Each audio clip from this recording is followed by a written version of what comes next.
Magandang gabi po at magandang gabi po at happy Sabbath sa lahat.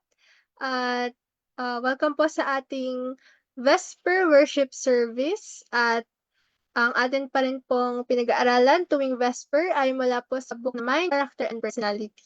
And ang manguna po dyan sa atin pong pag-aaral ay si Sister Daniela Ross. Pero bago po yan, tayo po muna ay magkakaroon ng opening song and susundan po ng opening prayer na pagkaloob po ni Brother Jefferson Buko.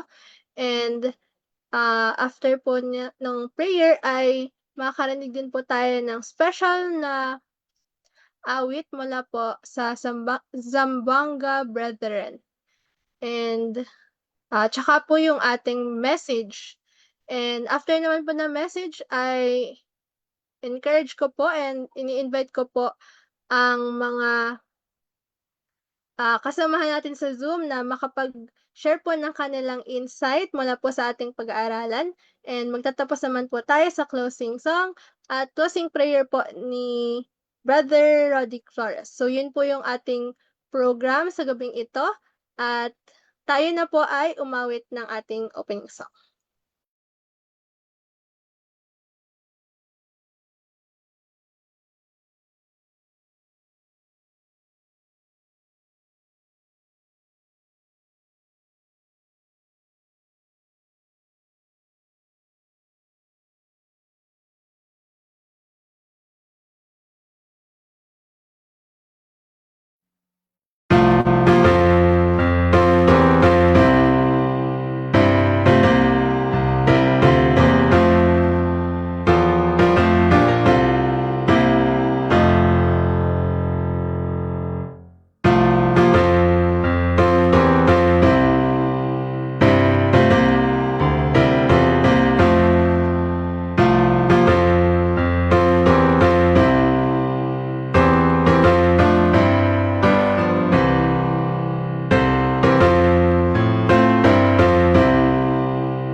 Para po sa closing ay opening prayer, kung wala po si Brother Jefferson, ay hihilingan ko po si Sister Mariane na mag-lead po ng prayer po natin.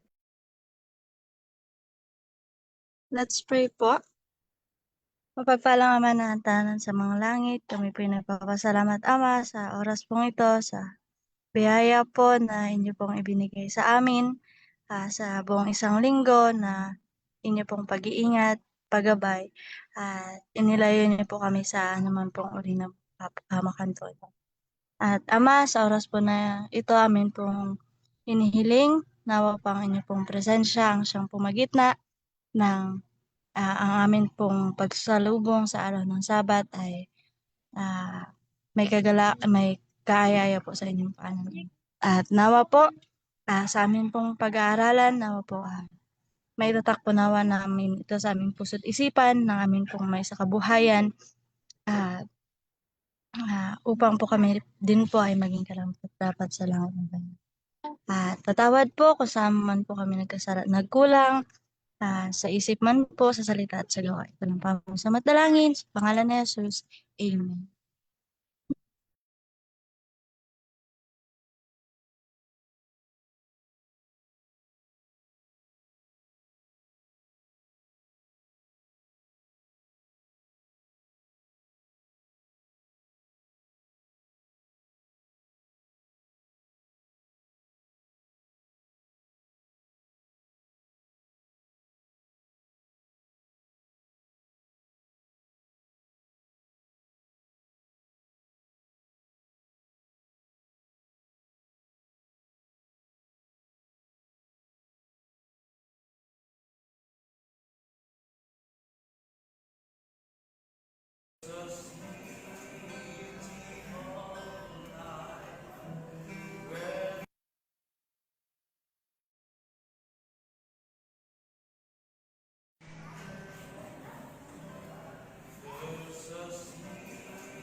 Maraming salamat po sa Zamboanga Brethren para po sa awit na kanilang pinagkaloob. At ngayon naman po atin na pong tawagin si Sister Daniela Ross para po sa kanya pong pag-discuss ng ating topic ngayong gabi.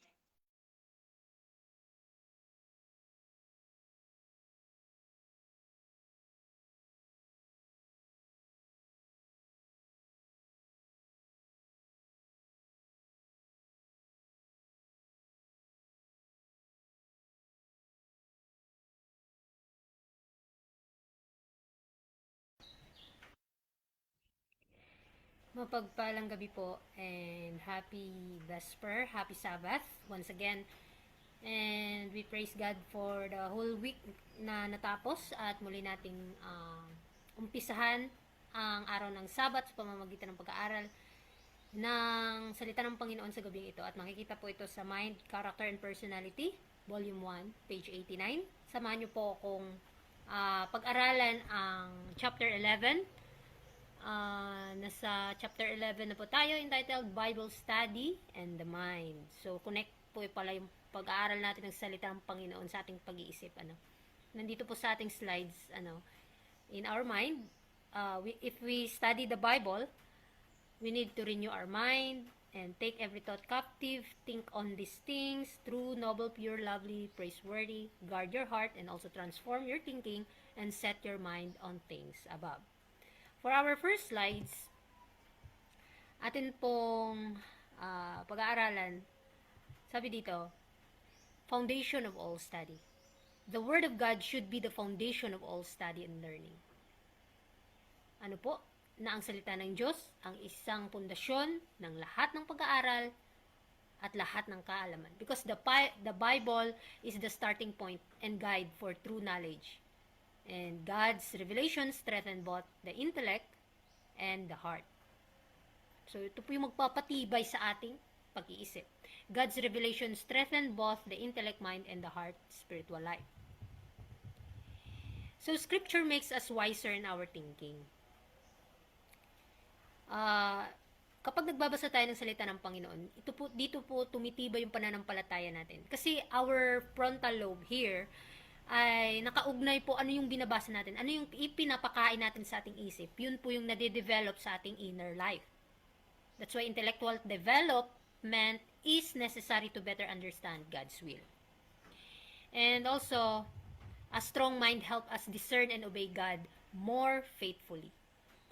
Christians should not neglect education and mental growth if they want to obey God. So tayo, bilang mga sumusunod sa Panginoon, kinakailangan na pag-aralan talaga natin ano pa yung nais ng Panginoon sa atin. And God gave human mental abilities of noble and meaningful purposes, not for cheap or trivial pursuits. Because learning is a part of loving God with all our mind. That's why God gave human mental abilities for noble and meaningful purpose, not for cheap or trivial pursuits. Kasi itong katalinuhan natin, bigay ito ng Panginoon at kailangang pangalagaan, kailangang mabago.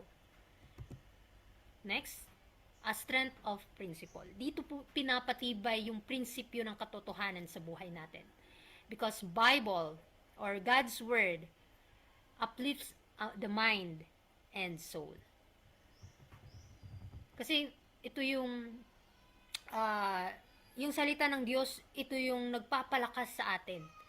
Both our thinking and our inner life. Valuing God's Word produce moral uprightness or in our inward rectitude. Respecting Scripture shapes us to live with integrity and righteousness. Ito yung nagtuturo sa atin para magkaroon tayo ng mabuting asal. At ito yung sinisikap nating maangkin ang karakter ng ating Panginoong Jesus. The next is strong principles help people resist temptation. So, dito natin malalabanan ang mga tukso ng kaaway because the Bible help us develop values that guides our decision. Both young and old, we need benefit from the Scripture. Nangangailangan po tayong lahat, maging matanda ka man o bata, because God's Word is for everyone. It gives wisdom to the young and strength to the mature. Next slides. the only true guide. The Bible is the only true guide because familiarity with scripture sharpens discernment and strengthens the soul. That's why kapag nagme-memorize ka ng mga Bible verse, ano man yung mga tukso sa paligid mo, paalalahanin ka ng Panginoon.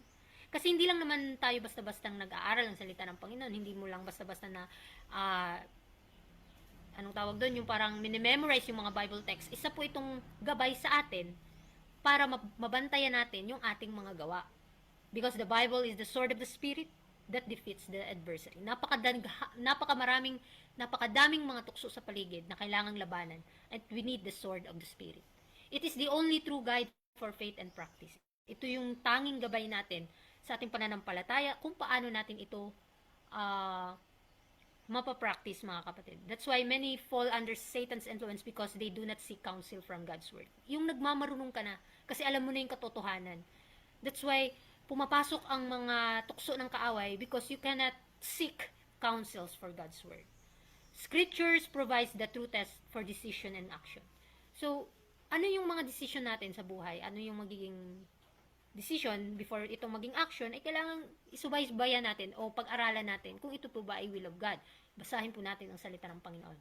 Because the Bible shows the path to becoming heirs of glory, of eternal life. So, ang Bible po, siya po ay parang mapa na magbibigay sa atin ng daan saan tayo patutungo at ano yung gagawin natin na kung haharap tayo sa mga distraction sa ating paligid. Next is higher education defined. Requires self-denial and a life devoted to serving God. Siyempre, kapag nag-aaral tayo ng Panginoon at lalong-lalo na yung buhay niya, dito tayo magkakaroon ng self-denial. Like the true discipleship means setting aside selfish desires and living fully for God. Next is the highest education comes from God's Word, as shown in the experience of the early disciples. Because the greatest wisdom is found in Scripture, and the first followers of Christ learned directly from His teachings. And next is, it means following Christ's example and practicing His virtues. So, sinisikap po ng tagasunod ng Panginoon na masunod niya ang bawat ehemplo ni Kristo. To be a disciple is to imitate Jesus. Living with humility, compassion, obedience, and love. Ito po yung ipakita natin sa mga taong ating nasasalamuha. Dahil tayo po ay iniligtas ng Panginoon. Next is inspires the mind. Kapag nag-aaral ka ng salita ng Panginoon, nagbibigay ito ng inspirasyon sa isip mo, nagbibigay ng katatagan sa pananampalataya mo.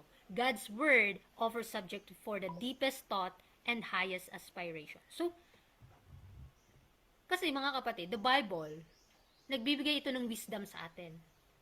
Kaya ang sabi ni Jesus, for those who lack of wisdom, let him ask in God in faith. Because the Bible provides wisdom that challenge the mind and inspires the heart toward noble goals.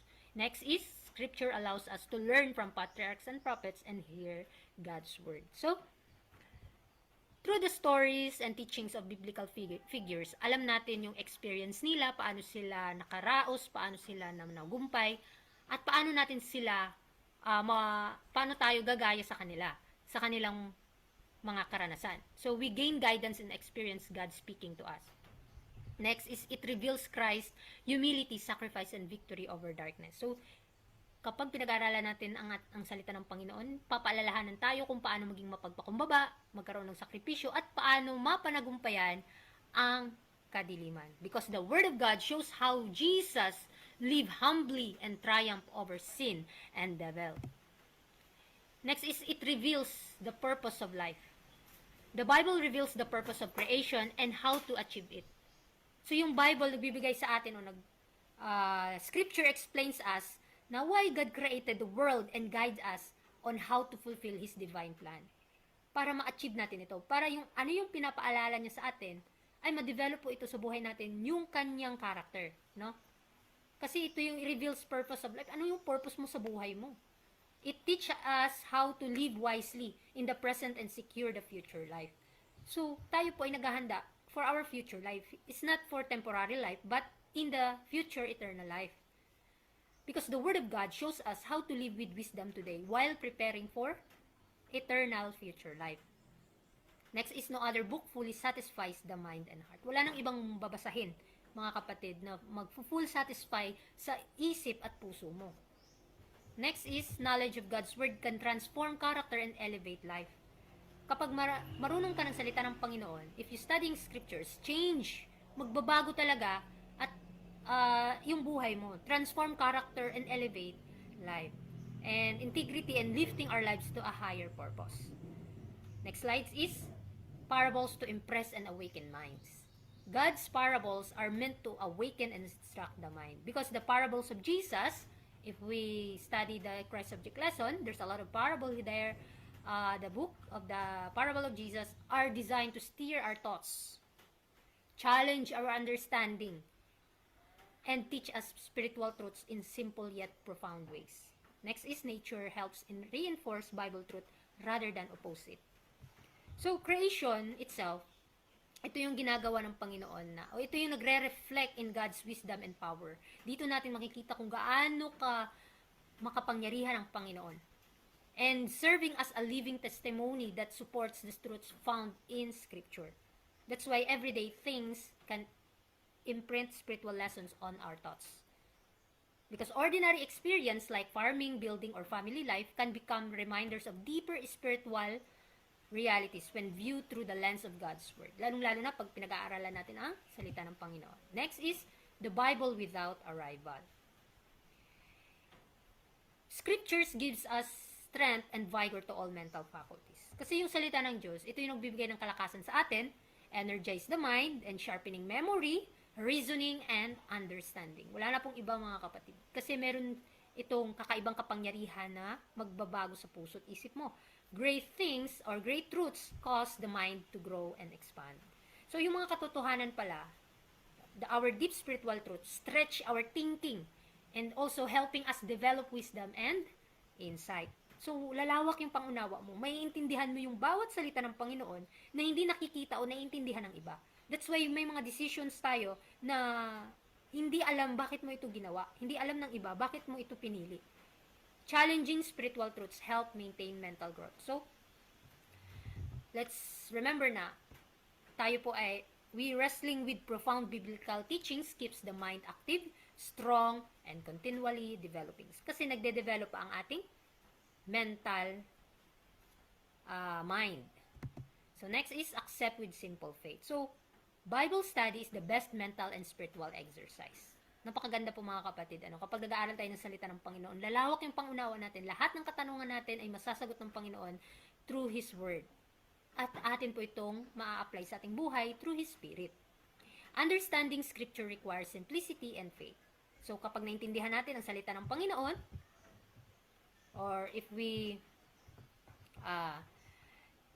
dito po natin maiintindihan na magkaroon ng simpleng pananampalataya, mga kapatid, nahahawak sa pangako ng Panginoon. Kasi if we grasp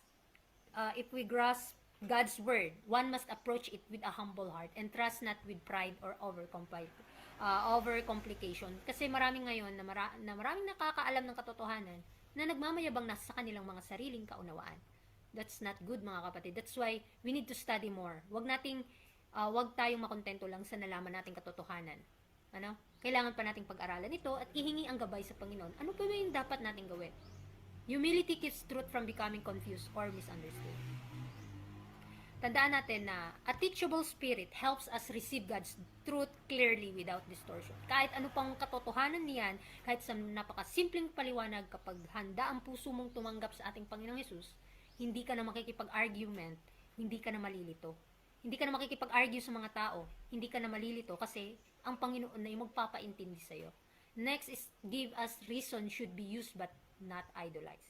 Kasi human reasoning is valuable, but it must remain subject to faith and God's wisdom, not elevated above them. So, ano man yung reasoning mo, kailangan mo maging under ng Spirit of God through study the Word. Nothing to be studied that clouds God's Word. Jesus Christ is the foundation of our spiritual life. And also He reveals the Father and gives us the bread of life. Because of this, we must guard our minds against anything that clouds our understanding of God's Word, and carefully cultivate our hearts to appreciate His teachings, because Christ came from heaven to awaken in us a desire for God and to feed our hunger for spiritual truth.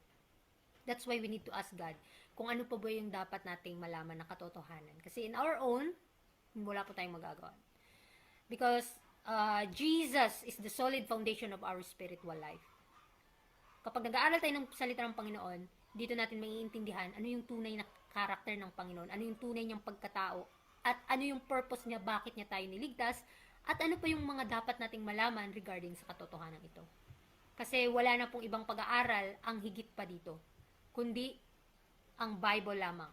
Ang salita ng Diyos lamang ang magbibigay sa atin ng kalinawan, ng understanding of sa ating puso at isip kung paano o ano yung gagawin natin. Because of this, we need to protect our minds from anything that confuses or weakens our understanding of God's Word. Christ came from heaven. Our last... Okay. Christ came from heaven to awaken in us a desire for God and to feed our hunger for spiritual truth. Pumarito si Kristo para tayo ay magkaroon ng kaalaman na makalangit. Yung ipagkakalob niya sa atin is everlasting truth, mga kapatid. And let's continue. Scriptures recognize man's moral choice. Scripture calls us to choose between right and wrong, offering warnings. And also the Bible is meant to be studied with seriousness and prayer. When we search God's Word, angels are near to guide us with light, encouragement, and reproof. And our mind must be exercised on its truth or they will grow weak. So, yung pag-aaral ng salita ng Panginoon, hindi po yan basta-basta na nag-aaral ka kasi pinapanalangin talaga yan, mga kapatid. Our conclusion for this Vesper topic, mga kapatid. The Bible calls us to make choice between right and wrong. It gives us warning and encouragement, corrections to guide us. That's why if we're studying the Word, the Scripture should be done seriously and with prayer because we search God's Word. Angels are near to help us understand. If we don't exercise our mind on the truths of the Bible, our spiritual strength will weaken. So, wag po nating pahintulutan, mga kapatid, na hanggang nalaman mo lang ang katotohanan. We need to practice it. We need to apply it in our daily life. In our daily struggle in life, mga kapatid. Dito kasi tayo binapabanal ng Panginoon sa bawat pagsubok. That's why we need to thank God for all the trials that we have, mga kapatid. Kasi yung salita ng Panginoon, ito yung nagpapatibay sa atin. Kasi sa buhay natin, kung walang struggle, walang trials, hindi tayo makakapag-isip na manalangin sa Panginoon. Hindi tayo hihingi ng tulong sa Kanya kasi super ang ganda ng buhay mo. Jesus cannot promise us a better life in our world. Even napakadaming pagsubok pinapahintulot niya sa atin, we need to search God's Word. We need to search more deeply His character. Kasi dito tayo pinapabanal. At the more tayong nahihirapan, the more tayong humihingi sa Kanya ng tulong. And our topic for tonight, chapter 11, we need to study the Bible so that our mind will be strengthened in God's Word. Kaya, nawa marami po tayong naiintindihan in our short message for this evening. Hoping and praying na marami tayong insight. And anuman po yung hindi ko na-discuss, hindi ko po natapos, ay kayo po ang mag-discuss for clarification. Thank you and happy Sabbath. Once again, God bless.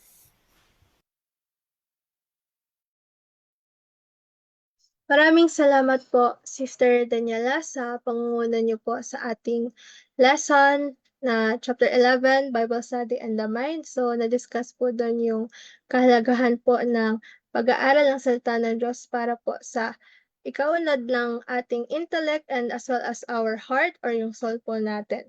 So, yun nga po yung ating kapag ang foundation, ang salita ng Diyos ang ating naging foundation ay it will help us transform our lives. So, mag-guide po tayo at and it will lead us na maging katulad po ni Christ at upang ma-prepare po tayo sa eternal life. At habang nandito nga po tayo sa lupa ay mararanasan po natin yung blessing ng pagsunod sa Kanya. And yun po. So, kung meron pa pong, alam ko po, marami po tayong mga kasama dito and I'm sure marami po kayong nais pa pong idagdag or may nais pa po kayong i-share. So, open na po ang ating um, virtual stage for your insights.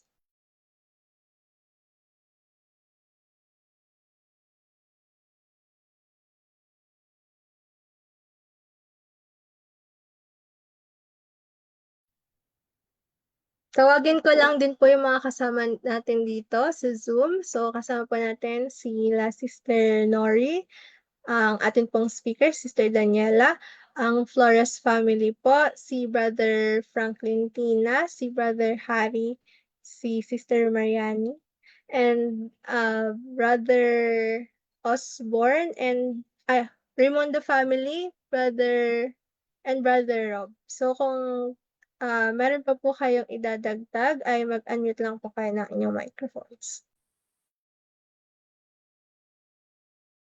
Okay, I'd like to encourage our Zoom attendees to please share your insights dun sa mga portions na hindi po natalakay ng atin pong presenter tonight. Marami pong mga subtopics dyan na maaari po ninyong bigyang diin that you could, emphasize on.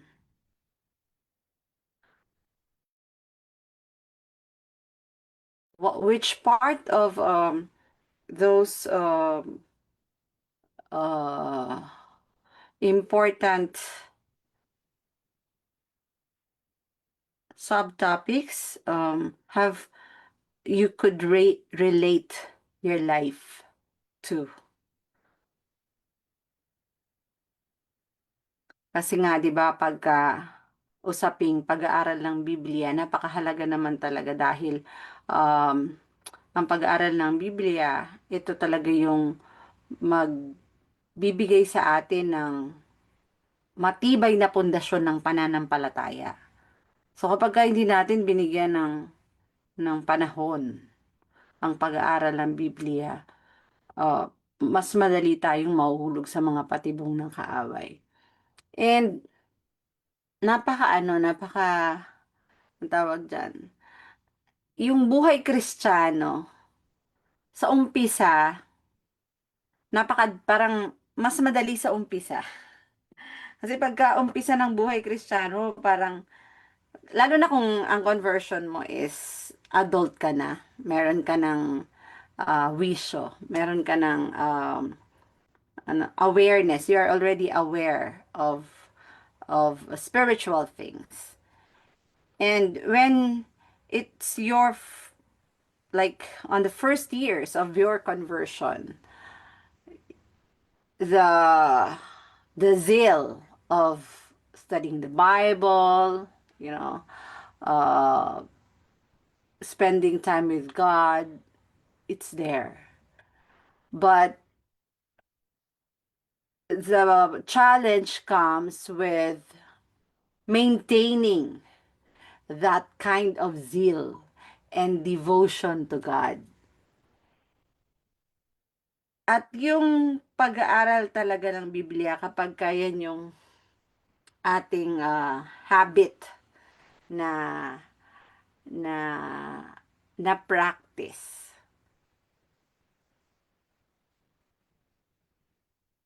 yan ay makakatulong ng malaki talaga sa atin na yung buhay din natin maging constantly na nakatuon sa Panginoon. Dahil kaya nga tayo nawawala o bumababa ang spirituality natin kapag nakakaligtaan natin ang pag-aaral ng Biblia. Yung first love natin ay ating nakakalimutan. So, ang isa sa nag-struck sa akin sa mga bahagi na binigyan ng emphasis ni Daniela kanina ay yung definition o how do we define? Paano dinidefine? Tama ba? Dinidefine yung faith or ano yung sabi niya doon? Yung may salitang define. Basta gano'n na. Uh, self-denial and what's that? Sacrifice. Tama ba? Na kapag nagbasa talaga tayo, yung buhay natin, service to others. Yeah. Pag nag-aral tayo ng salita ng Diyos, maaalis talaga yung pagiging self-serving natin. At mapapalitan yun ng paglilingkod sa kapwa. And that is one thing, sa akin sa sarili kong experience, that is one thing that keeps me want to live in faith. Na yung bunga ng pag-aaral ng salita ng Diyos, na mananatili ka na tatanggihan mo yung sarili mo at magpaglilingkuran mo ang ibang tao dahil yun ay paglilingkod sa Diyos. It keeps me on track. Parang gano'n. Sa sarili kong sarili kong experience. And yun nga, isa sa struggle is yung pagbabasa mo ng Biblia. Kapag ang dami na, hindi mo ako, yung pagbabasa ko ng Biblia, tapos ang dami mga controversies sa paligid, sa experience ko, ano ako, na parang na-overwhelmed ako ng mga controversies, and sa halip na mas maging zealous ako na mag-aral ng Biblia, ang nangyayari, parang tinatamad akong mag-aral. So, parang puno na yung, ano yun, stressful na siya sa akin. But, still, yung mga na-instill sa akin na mga verses, yun yung nagpapanatili sa akin na magpatuloy sa gawain, magpatuloy maglingkod, manatiling cheerful amidst distress or stresses, parang ganon. So, I am blessed having read the Word of God and praying na yung mga challenges ko spiritually ay mapanagumpayan ko with the Word of God also.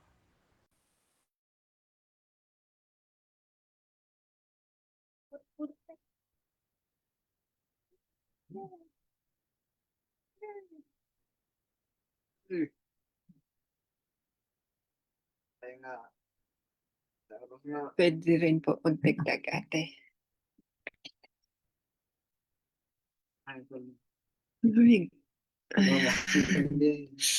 Happy Sabbath, everyone!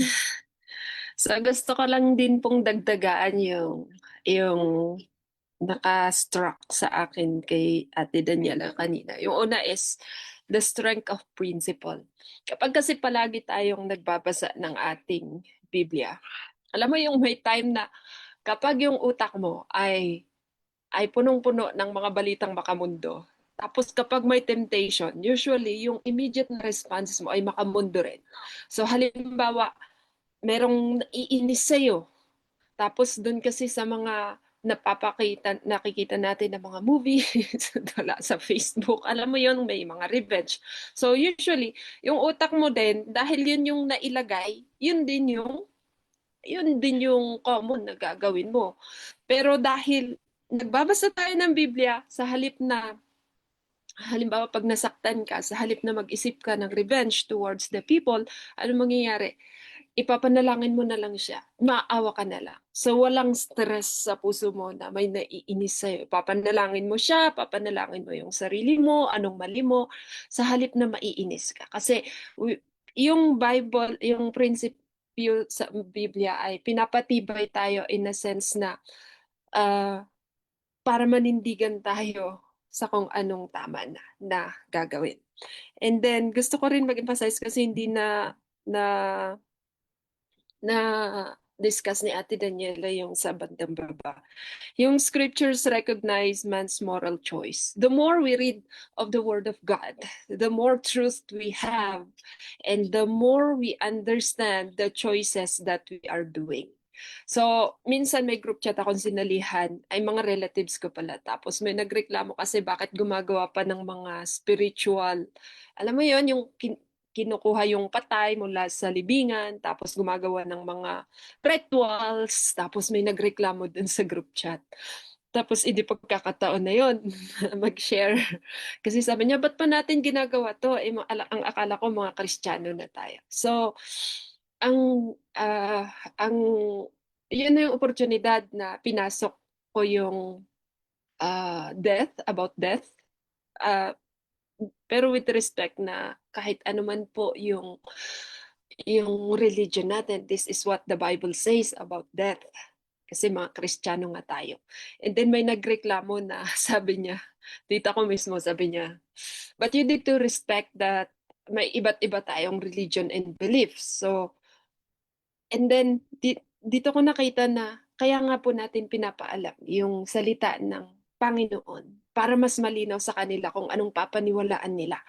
Regardless of what's happening around them, will they stick on what God said that is truth, or they will stick on what the tradition is doing? At least malaya silang pumili kung anong pipiliin nila. So, scripture recognize man's yung choice natin. And then yung moral choice in a sense na mas pipiliin mo kung anong tama sa harapan ng Panginoon. And we will have the freedom to do that when we read the Bible. But when we don't read the Bible, kahit alam pa natin lahat ng news sa TV, sa radyo, kung hindi tayo updated sa Bible, tayo yung nakikiride on na sa kung anong nangyayari sa mundo. Hindi tayo yung tumatayo sa kung anong aasahan natin kasi nagbasa tayo ng salita ng Panginoon. Next is, it reveals the rules for holy living. Sabi sa Bible, na nakita ko, the knowledge of the holy is understanding. Pero alam nyo, nung una kong nalaman ang patungkol sa one true God, alam mo yung zealousness na i-share, tapos yung feeling na ikaw ay tama, tapos sila mali. So in the process of sharing the truth, although very zealous tayo, pero yung dating doon sa inaaralan natin is, ang yabang mo parang kaya. So sa halip na i-encourage sila sa katotohanan, dahil tayo ay hindi maunawain, dahil akala natin tayo lang yung tama, anong nangyayari? We didn't have that kind of understanding that's supposed to be meron sa atin. Na the more we know about Christ, the more na sana na banal yung ating buhay, the more na tayong nakakaunawa sa mga nakikita nating hindi banal. Do alam ko, bakit? Kasi tayo mismo hindi rin banal. Pero minamahal tayo ng Panginoon. And He is working in us and through us para yung character na meron siya ay ma-develop pa rin sa atin. In which we thanks God for. Kasi hindi siya, napaka-patient niya sa atin. Hindi siya nagsasawa. Alam mo yon yung kapag tayo sa mga anak natin, pag ang kulit-kulit, ano ba yan? Namamalo na tayo ng bonggang-bongga. Pero ang Panginoon, He keeps on hugging us. He keeps on telling us that, I love you so much, that I saw something in you that I can work it out so that you will be more precious. So yun yung nakikita ng Panginoon sa atin. And every time sana na may nakikita tayo na nagkakamali, mas lalo nating pinagpo-pray, mas lalo nating inuunawa because we do not know their situation. Kasi akala natin madaling gawin ang katotohanan. Sa atin nga, hindi natin nagagawa lahat ng mga liwanag na meron tayo, di ba? Pero minamahal tayo ng Panginoon, iniintindi niya tayo, nag-workout siya sa atin para tulungan tayo na magawa kung ano yung tama. And that is what's supposed to be, what we should be doing. The more we read of the Bible, the more we understand them, not condemn them.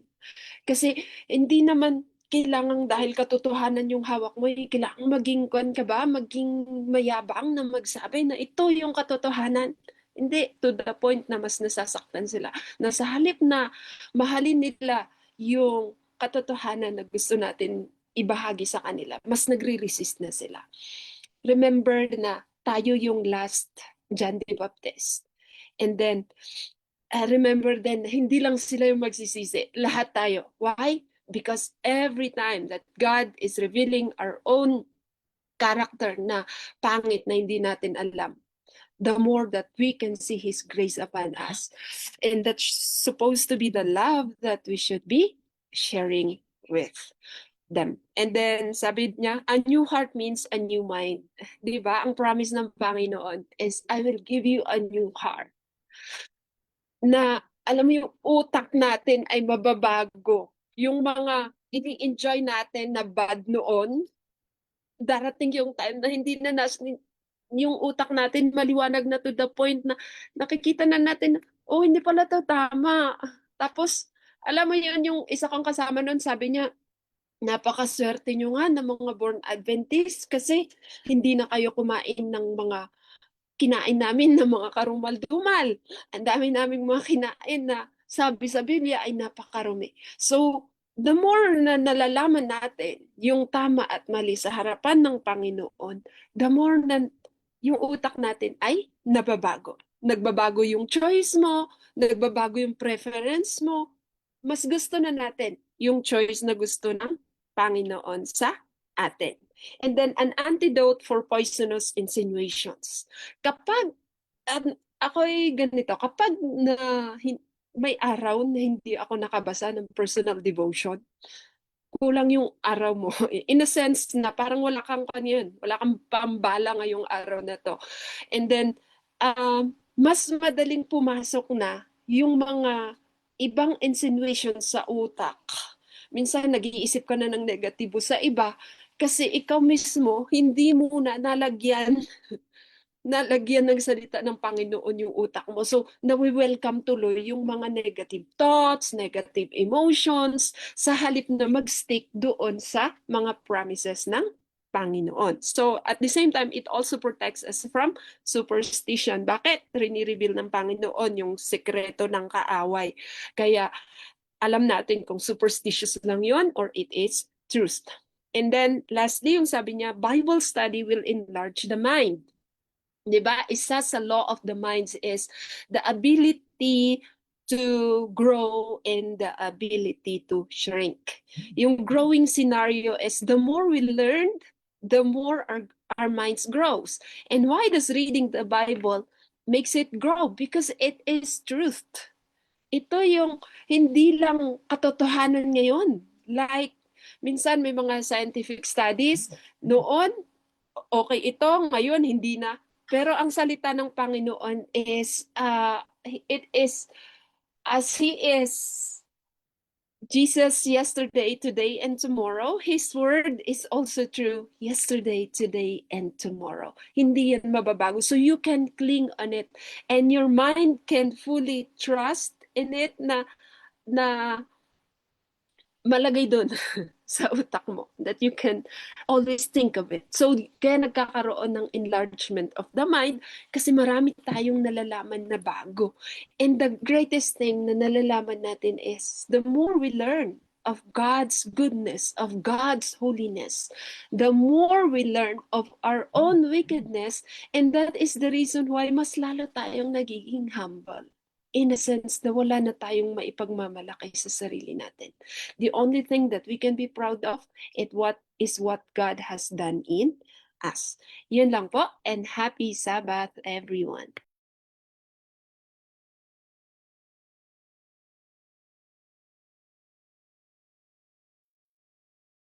Thank you po kay Sister Nori and kay Sister Isa for sharing your insights. Meron pa po ba from our Zoom attendees ang nais magdagdag?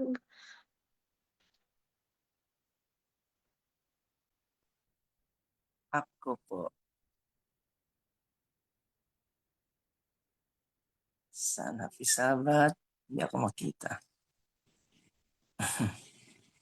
So, one thing lang na ano ako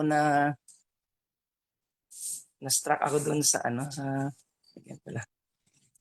Dun sa isang ano lang, isang quotation na nilagay ni Sister Tricia dun is yung that the study of the Bible, Daniela po. Daniela. Oh, tama. The study of the Word of God is the foundation of all true education. Sabi niya, foundation of all education. So, gusto ko lang na ano yan na hindi ibig sabihin yun nun na yung other education is hindi na siya pwede. Sabi diyan, the foundation. Meaning siya sana ang pinaka-fundamentals, pero kailangan din natin yung other educations. Like mathematics, science, physical and other education na nandito sa mundo. But, pag tinanggal mo yung Bible, yung Word of God, parang nagiging useless yung education natin na iba. So, kailangan, sa lahat ng mga education na nandito sa atin, kailangan more prominent yung study of the Word of God. Kasi, hindi natin mapupulfill yung design natin to serve. Kasi we are designed for service. We are made for service to men. Hindi natin mapupulfill yun kung wala ang Word of God. So, we have the ability to our education to acquire money, to acquire wealth, but without the Word of God, we do not have the heart na i-serve na yung na-acquire natin na yun is i-share sa mga iba. So hindi kasalanan ng mag-acquire, pero yun nga, pag wala yung fundamental principle ng Bible, magiging yung mga education natin is magiging pansarili lamang. Because the education of the world na binibigay ng mundo ng the sciences of the world cannot transform the heart. Only the Word of God transforms the heart. So pag nandun na yung education natin dito sa mundo, and nandun na yung transformation of the heart, magiging blessing tayo, hindi na lang spiritually, but materially, financially. So ganun yung pagkaano. Kasi kung bakit ko kasi na ano ito is, minsan nagiging extreme na tayo na pag yung education na iba, tawag nito, parang mali na lahat. Puro basta ano lang, Word of God na lang dapat ang studyhin natin. But not kasi kung maano niyo si Joseph sa si Daniel, nag-study sila sa Babylon, nag-study si Daniel sa Egypt. At kung walang skill si Joseph, hindi man niya magagawa yung mga hindi ko alam kung siya ang nagpatay ng mga nag-design ng mga pyramid. Di ba? So kailangan din niyang skill, engineering skill. Sabi nga ngayon yung mga engineers ngayon, believe parang tawag nito. Tawag anong nito? They were amazed how the ancient people build that structure and wala man silang gamit no. Wala man silang gamit doon. So kailangan din natin yung mga tawag nito, karunungan na ibinibigay ng mga science sa mundo. Yun lang po.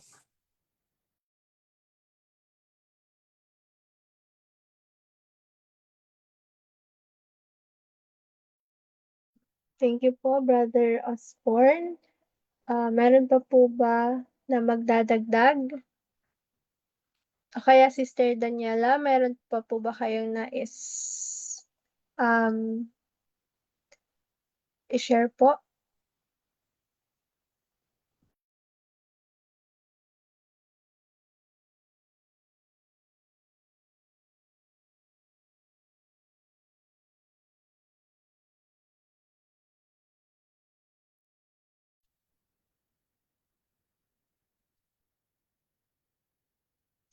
So, sa atin pong lesson, siguro mag-share lang din po ako ng realization ko po.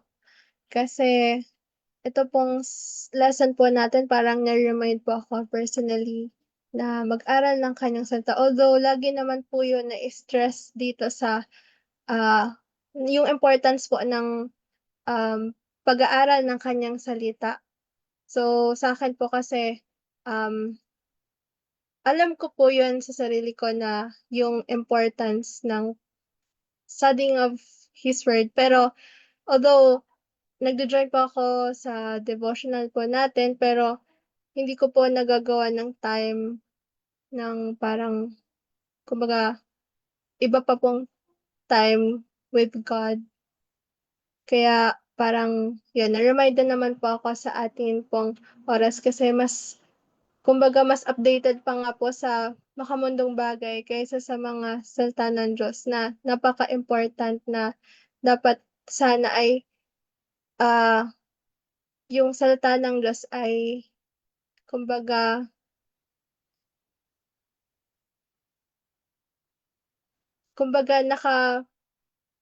wait lang, hindi ko sure kung tama yung term, parang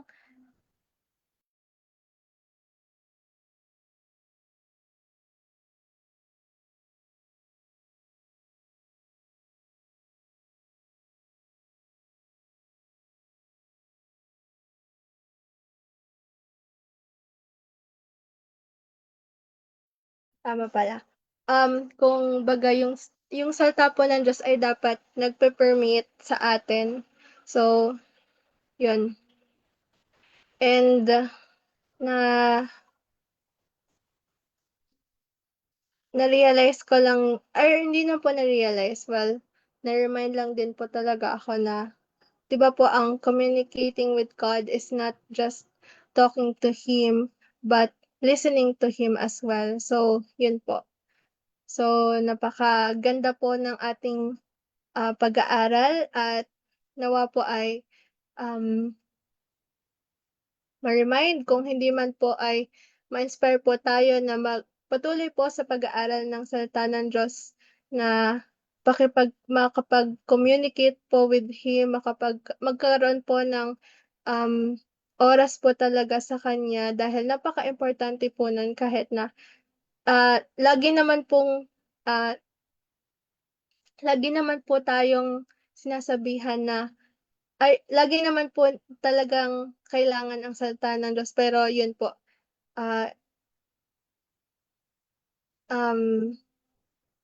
yun po. So,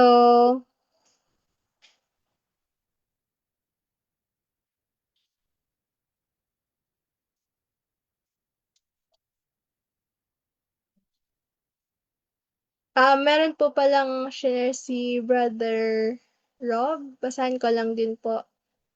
Sabi po dito, foundation of all study is our Creator's source of all science and truths.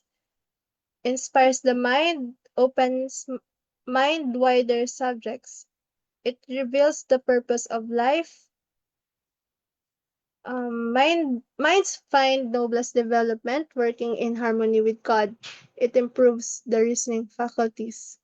Bible study will enlarge the mind. God's plan to bless us enlarge our possibilities. So, yun po yung mga share po ni Brother Rob. And kung meron pong idadagdag po ang Tumpa Church, nandito po ba?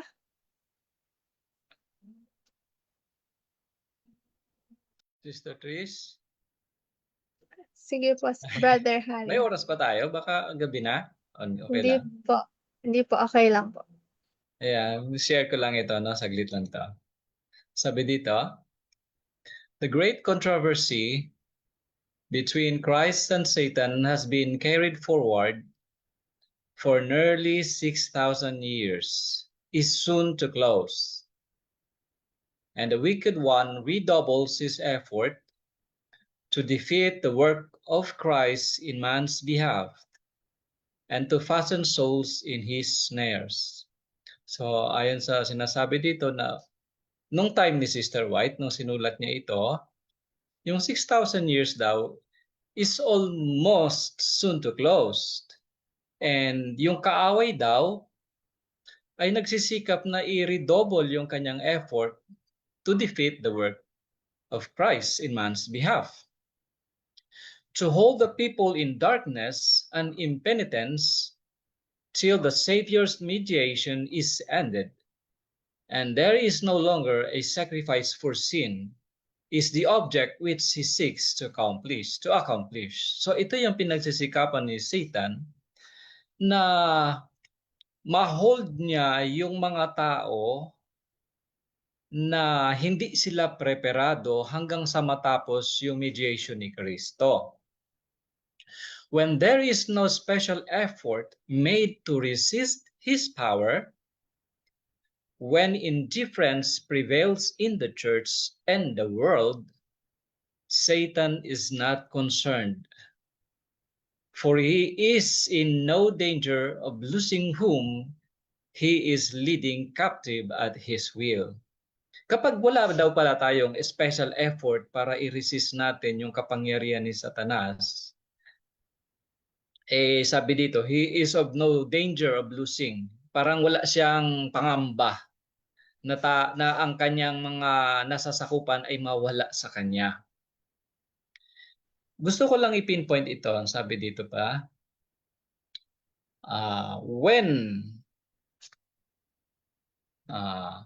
as he sees, this is Satan, as he sees the messenger of God searching the scriptures, he takes note of the subject to be presented to the people.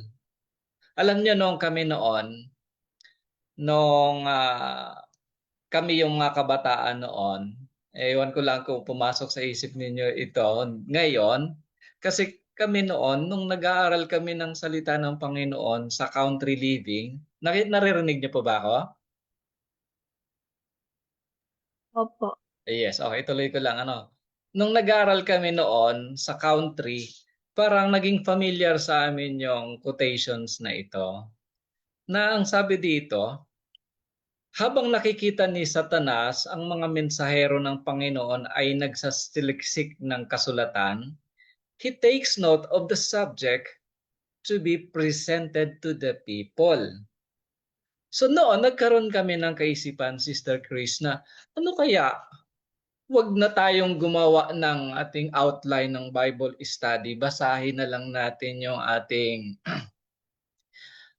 ilagay na lang natin sa ating isipan yung notes natin to be presented to the people. Bakit? Kasi nabasa namin dito, he takes note of the subject to be presented to the people, then he employs all his cunning and shrewdness so to control circumstances that the message may not reach those whom he is deceiving on that very point. So sabi namin noon, ano kaya, wag na natin take note yung ating study na ibibigay para hindi na masulat ni Satan sa kanyang isipan kung ano yung subject na ipoprovide natin sa mga tao. But ito lang kapatid, hindi naman ko sinasabing ganun nga. Pero siyempre, ang point ko dito is sa pag-aaral natin ng salita ng Panginoon ay nandyan yung kaagapay ng Espiritu ng Panginoon na magbibigay ng linaw sa kaisipan ng mga taong nais talagang makaalam ng katotohanan. And then, the one who most needs the warning will be urged into some business transaction which requires his presence or will, by some other means, be prevented from hearing the words that might prove to him a savor of life unto life. So yun lang mga kapatid, nawa ay binagpala tayo ng Panginoon sa Sabbath worship na ito. At thy word is a lamp unto my feet and a light unto my path. Maging laging liwanag sa ating mga taan, sa ating paglalakad ang salita ng Panginoon. Salamat po. Thank you po, Brother Harry, sa inyo pong pag-share. At kung wala na pong magdadagdag, maraming salamat po muli sa atin pong mga participants and at sa ating pong speaker, si Sister Daniela. Ngayon po ay dadako na tayo sa ating pagtatapos. Awitin po natin ang ating closing song at susundan po ng closing prayer po ni Brother Rodic Flores.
Tayo po ay lumuhod sa panalangin.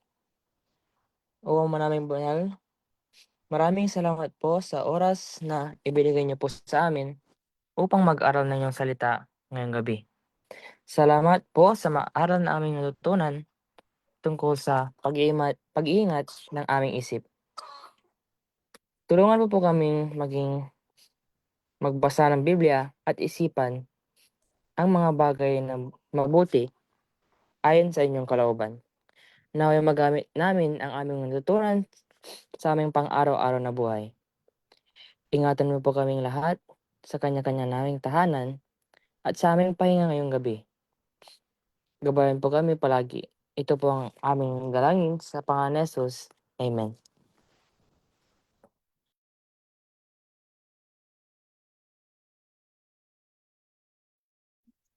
Maraming salamat po sa lahat po na nakasama po natin sa atin pong Vesper Worship Service at magkita-kita po tayo bukas para naman po sa ating Sabbath program. Ang atin pong Sabbath School ay simula ng 9 a.m. At ang sa second service naman po ay 10:30 po. So yun lamang po at happy Sabbath po muli sa lahat.